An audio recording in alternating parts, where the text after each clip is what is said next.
Hi all, welcome to Pradeepthi collections. So ఇవాళైతే మీరు చూస్తున్నారండి సెమీ కాంజీవరంలో ఇంకొక బ్యూటిఫుల్ బ్రైడల్ కలెక్షన్. శారీ మొత్తం చూసారంటే ఎంత గ్రాండ్ గా ఉందో మీకే తెలుస్తుంది. ఇది వచ్చేసి మంచి ఒక రామా బ్లూ లో ఇంకా డార్క్ అన్నమాట, ఆనంద బ్లూ అంటారు కదా, కొంచెం ఆ షేడ్ లో ఉందండి శారీ మొత్తము. ఈ వీవింగ్ చూస్తేనే మీకు అర్థమవుతుంది, అసలు చాలా చాలా ప్రీమియం ఉందన్నమాట శారీ. దానికి వచ్చేసి కొంచెం డార్క్ గ్రీన్ టైప్ లో బార్డర్ ఇచ్చారు. సో కైండ్ ఆఫ్ కొంచెం సెల్ఫ్ లాగానే అనిపిస్తుంది, కొంచెం నియర్ గా.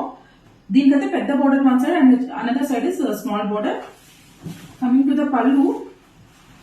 సో పళ్ళు కూడా ఇలా కంప్లీట్ గా జరీ వీవింగ్ ఇచ్చారండి, చాలా రిచ్ గా ఉంది. దీనికి వచ్చేసి బ్లౌజ్ అయితే ఇలా ఇచ్చారనమాట. సో దీనికి if you want even you can pair up with some contrast blouse also, but దీనికైతే బ్లౌజ్ గ్రీన్ లో ఇచ్చారు. So overall look of the sari అయితే ఇలా ఉందన్నమాట. చాలా చాలా ప్రీమియం ఉంది, బాగుంది. లిమిటెడ్ స్టాక్ అండి. Please book it fast. Please keep following Deepti collections. Thank you.